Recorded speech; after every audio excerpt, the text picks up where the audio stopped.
nuevamente el día de hoy reunidos, ¿verdad? Gracias a Dios. Ya solo Dios sabe hasta dónde nos vamos a poder reunir, ¿verdad? Pero qué bendición estar juntos esta tarde. Déjeme hablarle un poquito en esta hora. Ya ve que los temas de los días miércoles tienen que ver con la parte del sacerdocio. Usted sabe que nosotros somos reyes y sacerdotes, dice la Escritura, y tenemos que estar ministrando. Y el lugar en el que en el Antiguo Testamento se ministraba se llamaba tabernáculo. Y usted sabe que el tabernáculo tenía tres partes, ¿verdad? El atrio, el lugar santo y el lugar santísimo. Y de alguna manera esas tres partes representan tres etapas en nuestro desarrollo cristiano. Por ejemplo, déjeme le pongo aquí, el atrio representa la salvación en nosotros, ¿sí? El atrio representa la salvación en nosotros. No se pierda esto, no se me distraiga. Allá estamos bien, ya enfocó bien. No, no hay que quedemos ya. Bueno, entonces miren, el atrio representa, por eso le pido a usted esta tarde que hagamos una evaluación. ¿En qué paso vamos? El atrio es salvación en nosotros. ¿Por qué? Porque en el atrio había un altar de bronce. ¿Y qué se hacía en el altar de bronce? Se sacrificaba y se derramaba la sangre. Entonces hay cristianos de atrio. ¿Quiénes son los cristianos de atrio? Los cristianos que nada más se quedan en la salvación. Ya soy salvo y voy a la iglesia, sí voy a la iglesia, pero no llevo, pues me conformo, ¿verdad?, con ser salvos. Entonces, los cristianos de atrio son aquellos que, como no, bajaron a las aguas, como no, están conscientes de su confesión de fe, pero no van más allá de la salvación. Bueno, ahí se quedan nada más. Lugar santo. El lugar santo ya conlleva no solo la salvación, sino consagración del cristiano para comenzar a entender la palabra. ¿Cómo así? Bueno, ¿qué había en el lugar santo? En el lugar santo, bueno, para empezar, no cualquiera entraba al lugar santo. ¿Quién entraba al lugar santo? Los sacerdotes, pero no cualquier sacerdote, solamente el sacerdote que estaba de turno. Y aunque estuviera de turno, tenía que pasar por una pila. Y en esa pila se limpiaban, ¿verdad? Por eso es que estamos diciendo aquí que el lugar santo ya es para el cristiano que se consagra. ¿Qué es consagrarse? Apartarnos del pecado. Usted sabe que esto que está aconteciendo ahora, no sé, yo no sé cómo lo ha vivido usted. Hay gente que lo ve un poco así como que no es conmigo, y hay gente que también se entra en pánico. No sé si usted ha visto gente que de repente entra en el temor, ¿verdad? Y puede entrar en el shock, ¿verdad? ¿Qué está pasando? Porque de repente, yo estaba viendo las noticias hoy en la tarde, en la mañana, perdón, de unos argentinos que se quedaron ahí trabados en el aeropuerto, que no podían salir, y ahí estaban haciendo su manifestación, ¿verdad? Porque ya no podían, sí podían salir de acá, pero no podían entrar allá en la Argentina. Y una gran mayoría de países han cerrado sus fronteras, ¿verdad? No sé si usted vio los otros que estaban allá en Perú, mexicanos, ¿verdad? Que en Perú, a partir de las 0 horas de hoy, ya no podían entrar ni salir del Perú. Y ahí estaban haciendo ahí sus consignas, hablándole al presidente. Bueno, eso por un lado. Pero cuando uno oye, las bolsas de valores han caído de 2 dígitos para arriba, de 11, que de 12, que de 13, y unas caídas estrepitosas. ¿Y eso qué significa? Que obviamente la inflación, la economía, todo va a subir. Entonces hay gente que entra en ese tipo de pánico, ¿verdad? Por ejemplo, yo del país de donde soy, allá me cuenta mi familia que exactamente desde ayer ya no fueron a trabajar, ya no hubo servicio urbano, transporte urbano, ya no se puede hacer nada allá. Todo el país está completamente en cuarentena. Entonces, y con lo que se quedó con los alimentos en la casa, y entonces entra una situación de pánico realmente, ¿verdad? y a lo mejor no solamente la cuestión del virus, sino ya situaciones ya económicas, ¿verdad? Entonces hay gente que entra en temor, y lo que nosotros como creyentes deberíamos de estar haciendo hoy en día es ponernos a cuentas con el Señor, ¿verdad? Porque la Biblia dice que ninguna plaga llegará a nuestra vida, pero siempre y cuando nosotros estemos, por ejemplo, si nos basamos en el Salmo 91, dice, el que habita al abrigo del Altísimo, ¿verdad? Entonces es necesario estar dentro de esa cobertura. Entonces, si nos damos cuenta, hay cristianos que están en el atrio, que están allá afuera, que están nada más viendo la situación como que de lejos, pero ya el cristiano que avanza se consagra. ¿Qué es consagrarse? Santificarse. Amén. Bueno, y entonces en el lugar santo lo que ya hay es un candelero, y hay una mesa de la proposición de los panes, y hay un candelero de oro, que es donde se iba a poner el incienso, que representa oración.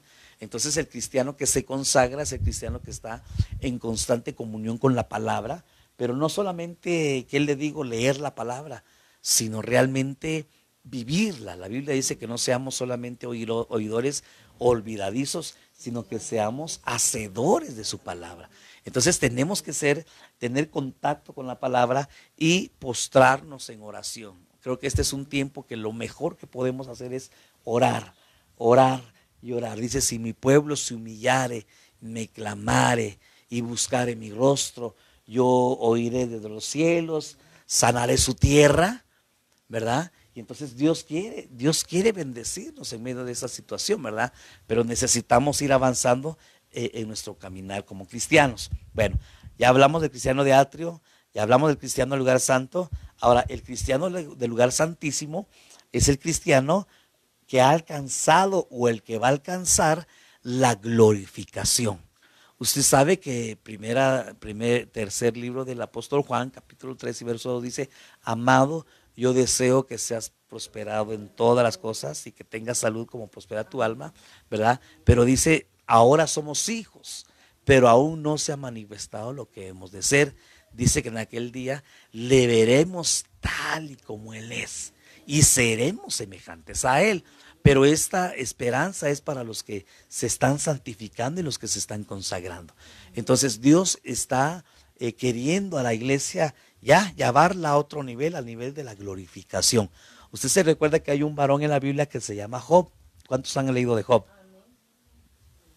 ¿Quién era Job? ¿Qué nivel espiritual tendría Job?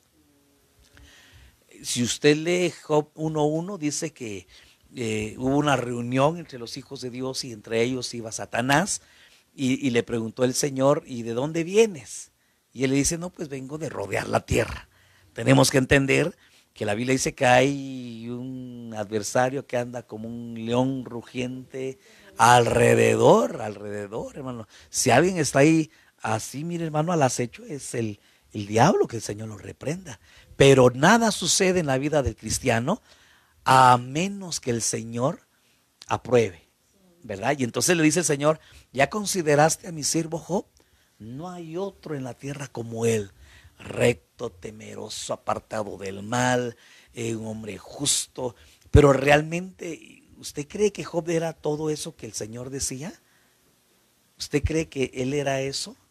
Cuando en realidad, cuando él está hablando en el transcurso del libro, dice que él iba a hacer pacto con sus ojos para no ver la doncella que no era la de él. Quiere decir que por lo menos Job tenía un área complicada ahí como dicen aquí, mi hermano, de ojo alegre, ¿verdad? Pero sin embargo Dios dice que él era un hombre recto, temeroso y apartado del mal. ¿Por qué cree usted que Dios decía eso cuando en realidad Job no era así? ¿Por qué Dios llama las cosas que no son como si fueran? Mire qué lindo, Dios ya nos ve glorificados a nosotros, porque Él llama las cosas que no son como si fueran. Pero Dios tuvo que pasar a Job a través de un proceso de aflicción, ¿verdad? Y el instrumento que Dios usó fue nada más y nada menos que el mismo Satanás. Imagínense, Satanás puede ser un instrumento en las manos de Dios a favor de nosotros. Es algo que no lo puede uno entender, ¿verdad? Y le dice, ¿ya lo consideraste? Y entonces ahí viene el diablo y le dice al Señor, pero ¿cómo no te va a ser fiel si todo lo que tú le has dado? Le has dado economía, le has dado una buena familia, le has dado buenos hijos. Ahí sí que en otras palabras, así quien no te va a ser fiel. Y le dice el diablo, le dice, a ver, quítale todo y a ver si no te maldice en tu propia cara. Y cualquiera de nosotros, no sé, si usted fuera papá de un hijo y que llegara alguien a quererle hacer algo a su hijo, yo no sé si usted le daría permiso o no le daría permiso. Yo creo que usted y yo, en el lugar de Dios, hubiéramos dicho, no, ¿cómo vas a tocar a Job? Sin embargo, el Señor dijo, permiso aprobado. Imagínense, Dios le dio permiso al diablo, pero ¿por qué? Porque Dios quería que Job avanzara a otra dimensión espiritual. Nosotros estamos en una dimensión y Dios está permitiendo esto que está sucediendo ahora porque nos quiere elevar a otra dimensión espiritual. Job pasó una situación increíble físicamente a nivel de sus familia, porque su propia familia lo abandonó.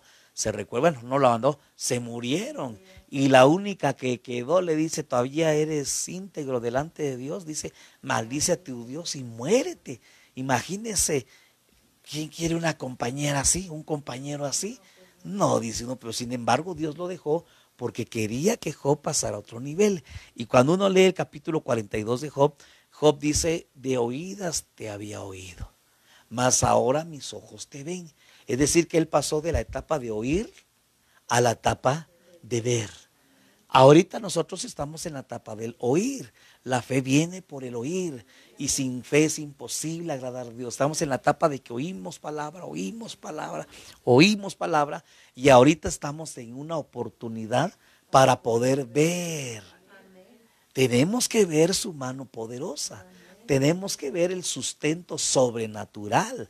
Porque a lo mejor hasta el día de hoy usted y yo sobrevivíamos por los ingresos que recibíamos. Y a lo mejor usted decía mensual o semanal o quincenalmente recibo esta cantidad. Imagínense ahorita se para la economía, se para el negocio, se para, mire, se para la escuela y se acaba, como usted, increíble, pero se muere, hasta tráfico, ya no hay tráfico. O sea, qué increíble, solo con que los niños ya no estudien. Se imagina, ya que no trabajen los adultos, se muere, económicamente se muere. Y ahí es donde entonces Dios quiere que nosotros aprendamos a vivir ya no por, ya no por fe, sino no por vista, sino por fe. Es decir, que la fe se tiene que transformar en cosas visibles, ¿verdad? Dice que el Señor todo lo que se ve lo hizo de lo que no se veía. La fe llama a las cosas que no son como si fueran. Entonces este va a ser un tiempo, yo creo, de examen de parte de Dios, ¿verdad? Si usted está en el atrio, Dios quiere que usted vaya al lugar santo. Si usted está en el lugar santo, Dios quiere que usted avance al lugar santísimo. Y si usted ya está en el lugar santísimo, ¿qué es lo que sigue? Que el Señor viene por usted y se lo lleva. Entonces, no importa el nivel en que está, lo que Dios quiere en estos días es que avancemos en ese nivel espiritual. Amén. Se apunta al reto de parte de Dios. Bueno, le comenté esto nada más del tabernáculo como una figura de cómo tenemos que ir en nuestro crecimiento. ¿Para qué? Para que usted y yo seamos conscientes en qué parte estamos de ese tabernáculo, viéndolo como un crecimiento. Soy de atrio, solo me quedé con la salvación, soy de lugar santo, consagración, o ya estoy listo para pasar al nivel más hermoso, que es la glorificación de la iglesia. Y Cristo viene pronto, hermano, yo creo que ahora más que nunca lo podemos sentir muy, muy latente. Bueno, Éxodo 25, versos 2 y verso 3. Está hablando el Señor a Moisés y le dice, di a los hijos de Israel que tomen una ofrenda para mí, de todo aquel cuyo corazón le mueva a hacerlo, tomaréis mi ofrenda. Y esta es la ofrenda que tomaréis de ellos: oro, plata, bronce, azul, púrpura, carmesí, lino fino, pelo de cabras, pelo de carneros, teñidas de rojo, pieles de tejones, madera de acacia y aceite para el alumbrado, especias para el aceite de la unción, aceites para el incienso aromático, piedras de ónice, piedras de engaste, para el efod y para el pectoral, y que hagan un santuario para mí, para que yo habite entre ellos. ¿Qué es lo que Dios estaba pidiéndole al Señor? Una ofrenda, pero usted puede ver ahí de todo. ¿Por qué? ¿Para qué iba a servir esa ofrenda? Esa ofrenda, usted lo ve ahí en el verso 8, para que hagan un santuario para el Señor. Dios quería levantar un santuario. Y usted sabe que nosotros somos el templo. Dios no habita hoy en templos hechos por manos humanas, sino que nosotros somos el templo y la morada del Espíritu de Dios. Es decir, que todo esto que vemos en el Antiguo Testamento solamente es sombra o figura de los bienes venideros. Si en el Antiguo Testamento el Señor pidió una ofrenda porque quería levantar un santuario, es decir, un tabernáculo o un templo, como usted lo quiera interpretar, hoy en día Dios está haciendo de nosotros su templo. ¿Para qué dice aquí? Mire, para que yo habite entre ellos. O sea, lo que Dios quiere, mire, ¿para qué quiere que hagamos un santuario de nuestra vida? Porque Dios quiere morar en nosotros. Ahora, yo le pregunto, amada hermana, si Dios con nosotros, dijo el apóstol Pablo, si Dios con nosotros, ay hermano, ¿quién contra nosotros? Qué economía baja, qué inflación, qué virus, qué plaga, ningún mal, dice la Biblia, ningún arma forjada en contra de nosotros prosperará. Pero se recuerda que a Job hubo un momento en que sí le llegó sufrió una enfermedad. A él sí le llegó a tocar su cuerpo, porque Job abrió una puerta. ¿Por qué nosotros o por qué a nosotros nos puede alcanzar algún mal? Porque podemos decir, ninguna plaga llegará contra mí, siempre y cuando no abramos puertas. Y una de esas puertas es esta que es fácil ahorita. Job dijo, lo que temía, eso me vino. Por ejemplo, ¿verdad? Tendremos que guardar todas estas medidas de seguridad que están empleando los gobiernos. ¿Usted qué dice? Sí, bueno, y nos vamos a salvar de un contagio por guardar eso. Porque cuando uno ve un video, yo por ejemplo estaba viendo un video de qué manera uno se puede contagiar. Imagínese, usted va, no sé, con cualquier cosa que se toque, si alguien que ya está infectado lo tocó, por ejemplo, usted va al cajero y ahí estuvo, y ahí estornudó el que iba contagiado, y usted después va y toca, ya se puede contagiar, y después le da la mano a otra persona, y a lo mejor yo ni estornudé, yo ni siquiera tengo el síntoma, porque apenas fui al cajero, por decirlo, ¿verdad? Y ya saludé al hermano, ¿qué tal, brother? Yo no voy a guardar esas medidas, deme la mano y nos abrazamos, y ahí se puede contagiar, sí o no. Sí se puede, ¿verdad? Pero si yo ando en el temor, ¿verdad? Porque Job decía, lo que temía, eso me vino.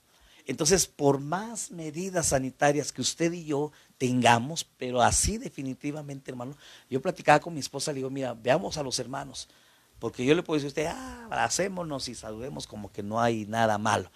Pero si vemos, por ejemplo, ¿verdad? Le decía a mi esposita, el hermano Adán, que él se va a Moroleón, y ahí tiene gente que conoce, clientes, que sí, ellos sí van allá, a Italia, ¿verdad? Y usted sabe que de ahí viene lo más tremendo ahorita, ¿verdad? Ahí está el apogeo, por así decirlo, de esto. Entonces, nadie se puede imaginar, ¿verdad? Y yo puedo decir, no, pues el hermano es limpio, el hermano es aseado, ¿verdad? Pero podemos. ¿A qué voy con esto, amado hermano? A que guardemos, la recomendación sería así, sí guardemos, sí guardemos. Pero no va a ser eso lo que nos va a preservar de un contagio. Lo que nos va a preservar es que no tengamos nosotros puertas abiertas. No sé si me voy a entender. ¿Por qué? Mire, y ahora sí viene lo que dice el apóstol Juan. Amado, yo deseo que seas prosperado en todas las cosas y que tengas salud, así como prospera tu alma. Entonces, una puerta abierta. Y usted sabe que hoy en día hay muchas enfermedades. La gran mayoría de enfermedades se le llaman psicosomáticas, ¿verdad? ¿Qué significa eso? Que la enfermedad realmente está en el alma. Y ya cualquier cosa, hermano, ya cualquier cosa le afecta a uno. No sé si me doy a entender, ¿verdad? Cualquier cosa que yo no, por ejemplo, una falta de perdón, un rencor, una amargura, puede abrir puerta en mi alma. Y si el Señor dice, yo deseo que tengas salud, así como prospera tu alma, entonces yo me podré lavar las manos, podré saludar de codo, saludar de lejitos o no saludar, estar en cuarentena, lavarme las manos, usar el gel antibacterial, usar máscara, lo que usted quiera. Pero si hay en mi corazón amargura, estoy yo propenso. Y a lo mejor no solo a ese virus, porque ahorita como que ese es el foco de atención. Pero como dicen muchos especialistas, hay más muertes por otras enfermedades. Y ahorita estamos todos contra esta. Pero hay más plagas, hay más enfermedades que están matando a la par de esta a muchísima gente. No sé si me doy a entender. Entonces Job dijo, lo que temía, eso me vino. Y ahí fue donde el enemigo entró. ¿Por qué estamos diciendo esto? Porque lo que el Señor quiere es que usted y yo levantemos un santuario. ¿Para qué? Porque Él quiere habitar en medio de nosotros. Ahora, ¿qué tuvo que hacer el pueblo de Israel para tener ese santuario? Bueno, ¿qué pidió Dios? Di a los hijos de Israel que tomen una ofrenda para mí. Entonces, para poder levantar este santuario, el pueblo tuvo que ofrendar. Ah, ya se fueron los amenes. No le voy a hablar de dinero, no se me espante. Exactamente. ¿Ah? Aquí hay un montón de tipos de ofrenda. Mire, aceite, piedras, telas, no, hay una cantidad. ¿Y sabe qué es lo impresionante? ¿Dónde estaba Israel cuando Dios pidió esta ofrenda? En el desierto. ¿A qué se dedicaba el pueblo en el desierto? Si estaban de peregrinos en el desierto. Sin embargo, usted se da cuenta más adelante y Moisés tuvo que decirle, ya no más ofrendas, porque el pueblo dice que no paraba, y no paraba, y no paraba, y dice que ya tenían de sobra. Imagínense qué convicción tenía el pueblo, imagínense, porque el Señor quería habitar ahí. Si a usted le dijeran, hermanos, una ofrenda para que el Señor habite en medio de nosotros, yo no sé si usted lo pensaría o no lo pensaría. Pero el pueblo dio, hasta que un momento en que el Moisés tuvo que decirle, pueblo, ya no más. Imagínense tener un pueblo así que ofrende hasta que decir, ya no, hermanos. Bueno, cuando entendemos el verdadero papel de las ofrendas en la iglesia, vamos a aprender a ofrendar y diezmar. Cuando se habla de las ofrendas para el santuario, no solamente se refiere a una construcción física de un templo en sí, sino también a la inversión que se hace en el cuerpo de Cristo. O sea, cuando uno entiende que realmente, por ejemplo, las ofrendas no son solamente para lo material, que usted sabe pues es necesario, sino es para que el cuerpo de Cristo se esté edificando y sabiendo que nosotros somos el templo y la morada del Espíritu de Dios. Entonces, cuando cambia nuestra perspectiva, ¿verdad? De lo que es ofrendarle a Dios, hermano, de verdad que ya vamos a ser realmente dadores alegres, ¿verdad? Porque la Biblia dice que Dios anda buscando dadores alegres. Amén. No sé si usted es un dador alegre. Ah, bueno. Entonces el tema de esta hora, no sé si alguien, son las 7:02, ahí se ve más o menos cuánto tiempo llevamos, ¿verdad, hermanita? No. Entonces el tema de hoy es las ofrendas para el tabernáculo, sabiendo que usted y yo somos ese tabernáculo. Entonces vamos a estudiar. Vea conmigo Éxodo 36 del 5 al 7. Gracias, Mata. Oiga lo que dice Éxodo 36 del 5 al 7. Hablaron a Moisés diciendo, el pueblo trae mucho más de lo que se necesita. A la mía hermana dice, ni siquiera Moisés se dio cuenta, sino le tuvieron que venir a decir, Moisés, el pueblo trae mucho más de lo que se necesita para la obra que Jehová ha mandado que se haga. Entonces Moisés mandó a pregonar por el campamento diciendo, ningún hombre ninguna mujer haga más para la ofrenda del santuario. Así se le impidió al pueblo ofrecer más, pues tenían material abundante para hacer toda la obra y sobraba. Mire qué Dios el que tenemos, amado hermano, un Dios que multiplica, porque yo le vuelvo a hacer la pregunta, ¿dónde estaba el pueblo? En el desierto. Es que mire, Dios lleva a su pueblo a los desiertos porque Él quiere mostrar su poder sobrenatural allí. Porque mire, es fácil decir, mire, yo ofrendo tanto, yo gano, no sé, 1,000 pesos, pues si quiere doy los 1,000. Qué fácil es cuando tenemos, ¿verdad? Un ingreso. Pero imagínense, no tengo 1,000, pues yo voy a dar 10,000, imagínense. O sea, se necesita realmente de la fe, ¿verdad? De la gratitud. Dios puede hacer milagros y de hecho los milagros que el Señor mostró en su pueblo fueron más poderosos los que hizo en el desierto que los que hizo en Egipto. En Egipto puras plagas y plagas y plagas y plagas y plagas. Pero ¿qué cosas vieron Israel en el desierto? Hermano, solo empezando desde que abrió el Mar Rojo, yo siempre he tratado de imaginarme cómo sería, hermano, ver el Mar Rojo abierto, hermano, y pasarlo, hermano, en tierra seca. ¿Verdad? Una vez dijo un pastor, los, ¿cómo decirle? Ahí, quedaron paredes, prácticamente se congeló. El milagro consistió en que se tuvo que haber congelado el mar. Definitivamente, ¿qué sucedió? Se congeló, yo creo. Y decía el hermano, yo creo que tiene mucha imaginación el hermano, y del otro lado han de haber pasado los pececitos, imagina ahí el congeladitos, o a lo mejor solo se congeló lo de aquí y lo de atrás no, y a lo mejor puro acuario, pues, para que me entiendan. ¿Para qué? ¿Para qué me hago tanto? ¿Verdad?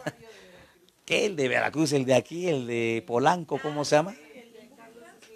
El de Imbursa, ese, se imagina, hermano, o sea, hasta vieron, yo no sé si los niños de Israel conocían el mar, yo no lo sé, tal vez no conocían ni la playa, y de repente, hermano, Dios permitió, ¿verdad? Que es en esa sobrenaturalidad, yo imagino hasta los niños, yo creo que hasta tiempo les ha de haber visto, dado, de estar viendo ahí lo que nunca habían visto.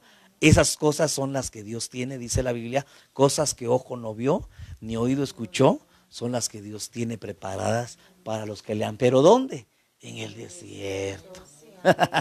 Entonces hay que dejar la comodidad y queremos ver la mano del Señor, nos tenemos, o vamos o nos saca el Señor al desierto, porque ahí, imagínense, solo desde ahí, y yo pienso que eso no fue lo más precioso. Yo me pongo a imaginar, digo, ha de haber sido bonito ver caballitos de mar, delfines, pez martillo, qué sé yo, hermano, estar viéndolos allá ha de sido bien bonito, ¿verdad?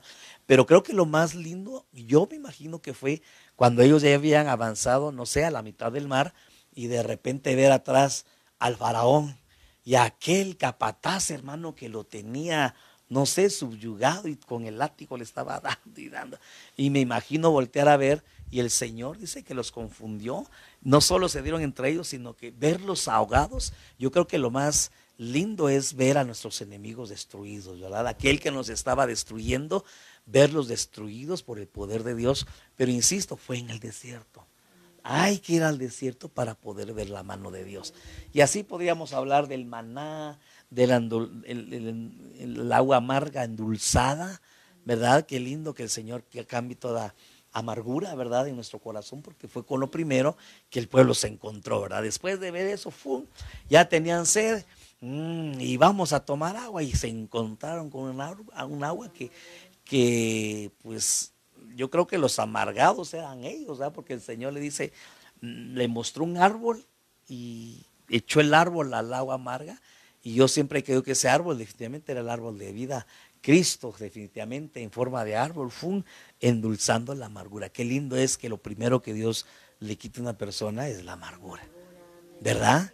Y la amargura se manifiesta de muchísimas formas, ¿verdad? ¿Se imagina ver una columna de fuego en el día? no ver nada y de repente ser guiados por una columna de fuego en el día, en la noche columna de fuego, en la mañana una columna de humo. O sea, ellos vieron cosas increíbles. Una roca los seguía y dice el libro de Corintios que esa roca era Cristo y de esa roca salía agua. Hermano, yo creo que ellos vieron cosas grandes, impresionantes, ¿verdad? Y es lo que Dios quiere que usted y yo veamos en el desierto. Amén. Pero Israel necesitaba tener un santuario. Dios necesita que usted y yo tengamos un santuario y ese santuario se hace en base a ofrendas, ¿verdad? No se me espante, no hablo de ofrendas económicas solamente, aunque incluye, ¿verdad? Porque incluye. Bueno, la ofrenda debe de ser de corazón. Éxodo 35:29. Fíjese que aunque era una orden, digamos, era un impuesto si usted quiere, fue una orden, di a los hijos de Israel que me traigan la ofrenda. O sea, no fue así tan, ¿cómo decirle? Opcional, era un mandamiento, ¿verdad? Pero aunque era un mandamiento, dice que, mejor se lo leo, de los hijos de Israel, así hombres como mujeres, todos los que tuvieron corazón voluntario. Aunque Dios lo puede establecer como un mandamiento, al final todo en el Evangelio es por amor, ¿verdad? Corazón habla de amor. Nada es obligatorio. No puede usted y nadie, nosotros podemos obligar a nadie a ir, por ejemplo, a la iglesia. Nadie puede obligar a nadie. Si no le nace, hermano, eso no es válido delante de Dios. Es más, hasta la ofrenda que nosotros mismos demos tiene que ser de corazón. La consagración es por amor. Primeramente al Señor y en segundo lugar por amor a nuestra alma. ¿Sí? Entonces dice aquí la escritura de los hijos de Israel, así hombres como mujeres, todos los que tuvieron corazón voluntario para traer para toda la obra que Jehová había mandado por medio de Moisés que hiciesen, trajeron ofrenda voluntaria a Jehová. Entonces todo en el Evangelio es voluntario, ¿verdad? Aunque sea una orden, aunque sea un mandamiento de Dios, todo tiene que ser voluntario. Usted quiere levantarle al Señor santuario, tiene que ser voluntario, ¿verdad? Bueno, vea estos detalles, hermano. A mí sí me impresiona. Segundo libro de Reyes, capítulo 12, versos 10 y 12.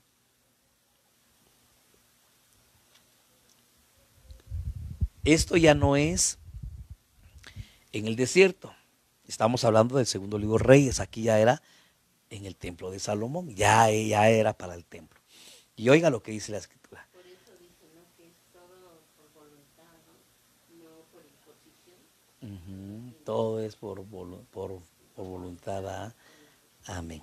Entonces, oiga, dice, y cuando veían que había mucho dinero en el cofre, estamos hablando del cofre del templo, el escriba del rey y el sumo sacerdote subían y lo ataban en sacos. Imagínense cuánta cantidad de dinero. Lo ataban en sacos y contaban el dinero. Allá eran ofrendas de materiales para hacer el santuario, ¿verdad? Aquí no, aquí sí estamos hablando de dinero, ¿verdad? Y dice que subían, lo ataban en sacos, contaban el dinero que se encontraba en la casa del Señor y entregaban el dinero que había sido contado en manos de los que hacían el trabajo, los cuales tenían a su cargo la casa del Señor. Y ellos lo traían para pagar a los carpinteros, a los constructores que trabajaban en la casa del Señor, a los albañiles, a los canteros. ¿Se imagina el nivel de obra que se estaba haciendo? Albañiles, canteros, carpinteros, etcétera, y para comprar madera y piedra de cantería, para reparar los daños de la casa del Señor y para todo lo que se gastaba para la casa a fin de repararla. Y oiga, y no se pedía cuentas a los hombres en cuyas manos se ponía el dinero para dárselo a los que hacían el trabajo. ¿Por qué? Porque ellos actuaban, procedían fielmente. Entonces imagínense, el pueblo confiaba en los administradores de las ofrendas. No sé si me doy a entender. O sea, y dice que le daban el dinero y ellos lo contaban y ya vio usted, ya se dio cuenta que eran cantidades muy importantes de costales, hermanos, sacos. ¿Se imagina usted qué cantidad ofrendaba ese pueblo? Bueno. Entonces, algo que es bien importante, perdón, es confiar, ¿verdad? Darlo pues con confianza, ¿verdad? Ya si el que lo va a recibir no lo administra con sabiduría, ese, digámoslo, ya es asunto del con Dios, ¿verdad? Pero bueno, veamos ya propiamente en qué se invertía el dinero. Yo aquí le puse cobertura. Éxodo, volvamos a 25, versos 4 y 5. Ofrendaban azul, púrpura, carmesí, lino fino, pero yo le subrayé ahí 3 tipos de pieles: pelo de cabras, peles de carneros y peles de tejones. ¿Cuántos tipos de telas o de pieles, perdón? Eran 3. ¿Y por qué 3? Porque obviamente si decimos que el tabernáculo nos representa a nosotros, y el 3 es un número que nos habla de cuerpo, alma y espíritu. Quiere decir, hermano, que Dios quiere cubrirnos no solo nuestro espíritu, o sea, la cobertura, en otras palabras, la cobertura no solamente es a nuestro espíritu, también la cobertura llega a nuestra alma y aún nuestro cuerpo físico. Por eso, mire qué importante es ahorita esta situación, ¿verdad? De lo que estamos viviendo, de esta pandemia, porque no va a llegar siempre y cuando nosotros estemos debajo de una cobertura, ¿verdad? Dios, mire, pelo de cabras, pelo de carneros, pelo de tejones, quiere decir que Dios quiere guardar nuestro espíritu, nuestra alma y nuestro cuerpo. Por eso es muy importante estar bajo cobertura, ¿verdad? No sé si me dice amén en esta tarde. ¿Cómo puedo yo protegerme de este virus, hermano? Es estar bajo cobertura. ¿Qué es estar bajo cobertura?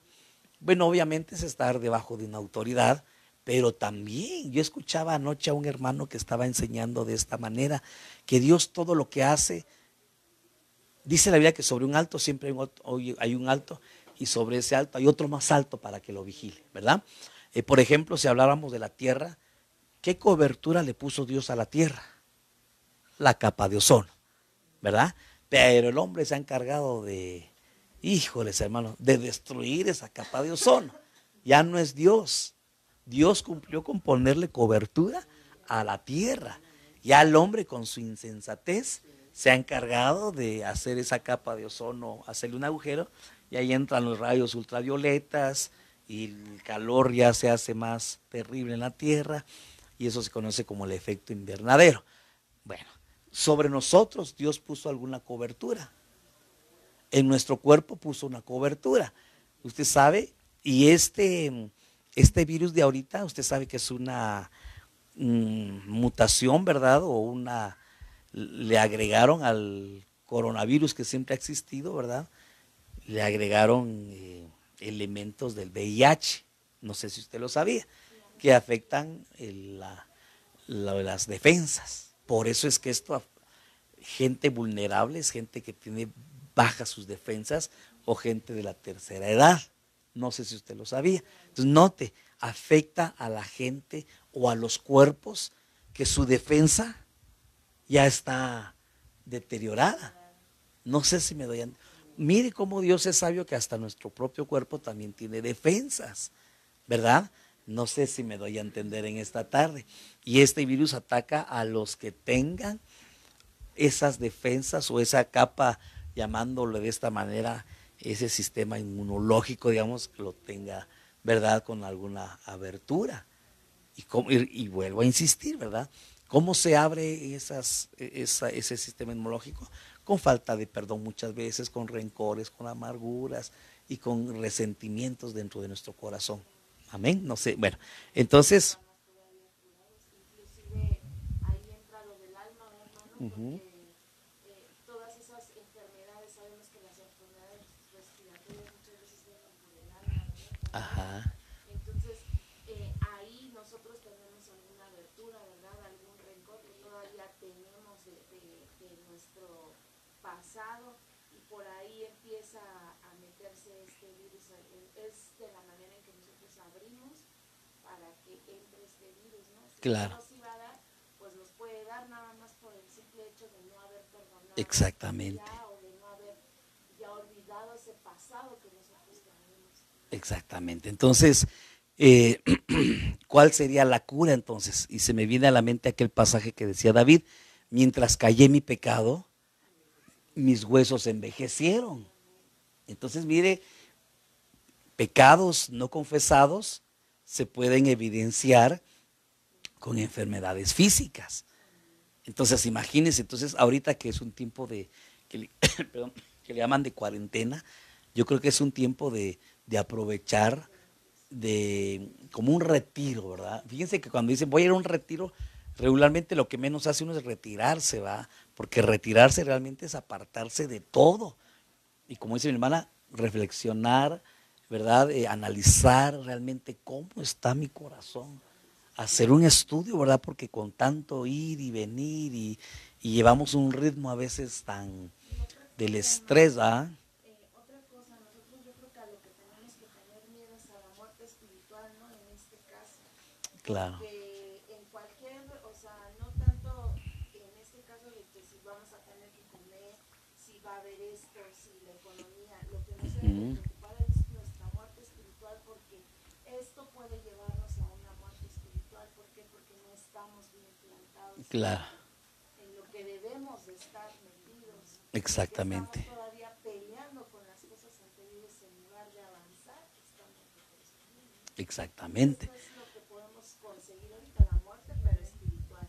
Claro, ahorita decía alguien por ahí, le tenemos más temor a un virus, cuando la Biblia dice, ¿qué dice la Biblia? No temáis al que mata el cuerpo. ¿Le estamos teniendo miedo? Bueno, yo lo reprendo, no le estamos temiendo. Los de allá afuera le están temiendo a un virus que puede matar su cuerpo. Cuando la Biblia dice no temáis al que mata el cuerpo, más bien temed al que puede cuerpo y alma destruir en el infierno. Refiriéndose al Señor. Al que realmente debemos de tener el temor es al Señor, no a un virus o no a una economía. Entonces, creo que este tiempo Dios lo está ocupando o lo tenemos que ocupar o nos está invitando, por ejemplo, a vivir con familia, porque a veces tanta situación, ¿verdad? No estamos con nuestros hijos, con nuestra esposa, no estamos conviviendo a nivel familiar, ¿verdad? Una, dos, reflexionar realmente cómo está esa parte de perdón en nuestro corazón, de rencores en nuestra alma y gran cantidad de cosas. Entonces, Dios quiere que se levante ese altar y está poniendo estos tres tipos de pieles, porque Dios quiere cubrirnos espíritu, alma y cuerpo. ¿Sí? Bueno, ya vamos a terminar. Fíjese que cuando se terminó el tabernáculo, no sé si usted se recuerda que la vez pasada hicimos un diagrama y enfrente estaba una tribu, la tribu de Judá, por ejemplo, era la que estaba al frente. Estaba Moisés, Aarón y estaba la tribu de Judá, por acá andaba la tribu de Rubén, por aquí los meraritas, por aquí los coatitas. El asunto es que el tabernáculo estaba rodeado, estaba cubierto. Es el principio. Dios siempre, el Dios, es un Dios de coberturas, es un Dios de protección. Y Dios nos quiere cubrir. Por ejemplo, los 12 apóstoles, ¿ah? Y mire, coincide 12 puertas alrededor del templo de Salomón, 12 piedras, el altar que levantó Elías, ¿verdad? 12 piedras en el altar de Josué antes de entrar a conquistar la tierra prometida. 12, 12, 12, 12. 12 es un número que nos habla de gobierno, ¿verdad? 12 nos habla un número de cobertura. Entonces Dios quiere restaurar su gobierno para que nosotros estemos bien cubiertos. Bueno, aquí viene un número bien interesante, miren. Fíjese que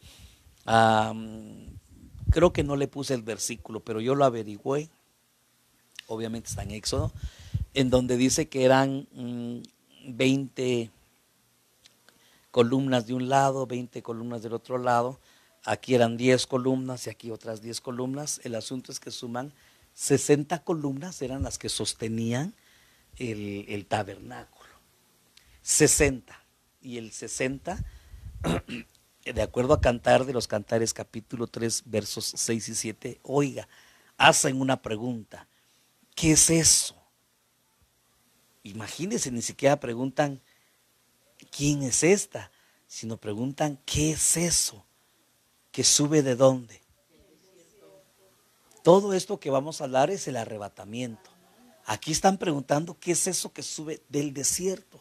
El Señor va a arrebatar a su esposa del desierto. Por eso es muy importante no huirle a los desiertos, sino estar en los desiertos, ¿verdad? Porque Dios definitivamente en el desierto, es donde Él se quiere manifestar. Y si quiere tomar estos días como un desierto, amén. Dios se quiere manifestar en este desierto. Podría ser, ¿verdad? ¿Qué es eso? ¿Qué es eso que sube del desierto como columnas de humo? Si dice columnas de humo, a lo mejor entonces ya estaba allí en el fuego y ya sube transformado, ¿verdad? Con perfume de mirra. Usted sabe que la mirra es figura de pruebas, o sea que va a salir en medio de las pruebas, en incienso, pero me llama la atención perfume, adoración. O sea, la iglesia que se va en medio de adoración, en medio de la prueba. Dios quiere que en medio de la prueba aprendamos a adorar, que Dios habita en medio de la alabanza de su pueblo. Con todos los polvos aromáticos del mercader, es la pregunta. Verso 7 está la respuesta. He aquí es la litera de Salomón. Agarrando aquí una figura. Obviamente aquí está hablando literalmente de Salomón y de su amada, ¿verdad? Pero en figura está hablando de la iglesia de Cristo. ¿Quién es esa? Pues es la litera de Salomón, y 60 valientes la rodean de los valientes de Israel. Cuando uno ve la etimología de valientes, es un gibor, valientes, y habla obviamente de los ministros, que su función es preparar a la esposa y son los que la van a entregar. Ahora la pregunta es ¿por qué van? Porque todo esto ya es subiendo, es decir, ya no es en la tierra. ¿Por qué se necesitarán guardianes en algún lugar? ¿Quién necesita cuidar? Entonces quiere decir que aún estando ya la iglesia en el arrebatamiento, van a haber seres, entidades que van a querer a toda costa que no se case. ¿Habrá alguno que impida este matrimonio? Y hay un montón que quieren impedirlo. Por eso es importante. El 60 de alguna manera también representa la cobertura, los 60 ministros, que viene de 12 por 5, los 5 ministerios y 12 el número de gobierno. Van a dar 60, que de alguna manera son esas columnas que sostienen, ¿verdad?, al tabernáculo. Entonces necesitamos a fuerzas ministros que nos estén sosteniendo, sobre todo en el desierto, de donde nos van a arrebatar, ¿verdad? Bueno, y termino con los colores, ¿verdad? Las ofrendas también ofrendaban colores. Y para la puerta del atrio habrá una cortina de 20 codos de tela azul. ¿Ya ve por qué le voy al azul? Porque es el primer color que aparece, azul. Púrpura, escarlata y de lino. Obviamente el lino es blanco. Entonces esos son los colores para poder levantar el tabernáculo. Azul, púrpura, escarlata y blanco. Sí se le quedan, ¿verdad? ¿Y qué cree usted que representan esos 4 colores? Pues el 4, mire, lo primero que para poder entrar al tabernáculo habían 4 pórticos o 4 puertas, y por ahí entraban todos los que querían, ahí sí que entrar al tabernáculo, tenían que entrar o por una puerta, la 2, la 3 o la 4. Y con lo primero que se iban a encontrar era con el altar de bronce.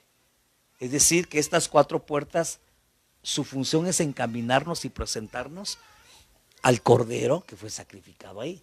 Entonces, estos 4 representan los 4 evangelios. Y cada uno de estos colores representa a cada uno de esos 4 evangelios, ¿verdad? El azul representa a uno de los 4 evangelistas, por decirle, mejor se lo explico de una vez para, ya se lo borré la hermana. Vele antes que me arrepienta, hermano. De todas maneras aquí van a aparecer. El azul, ¿verdad? Nos habla de todo lo celestial, perdón, yo le puse celeste, pero ahora habla de lo celestial, de lo divino. La harán ahí hasta mal escribir. Divinidad quise escribirle allí. Y el evangelio que nos habla de lo celeste, de lo divino, es Juan. Perdón, él nos presenta a Jesús como el Hijo de Dios, nos presenta en su divinidad.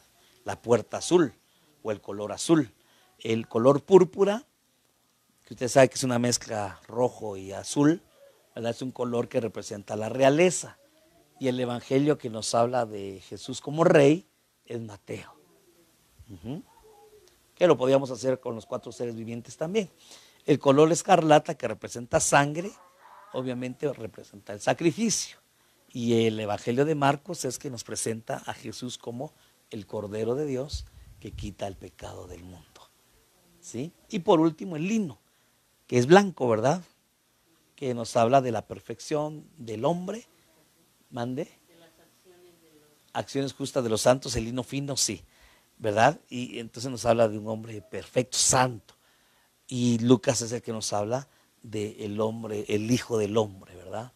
Como el hombre perfecto. Entonces estos 4 colores, con estos 4 colores se levanta el tabernáculo y estas eran las ofrendas que se le presentaban a Moisés para levantar. Es decir, sin estos 4 elementos es imposible que nosotros levantemos ese tabernáculo que somos nosotros.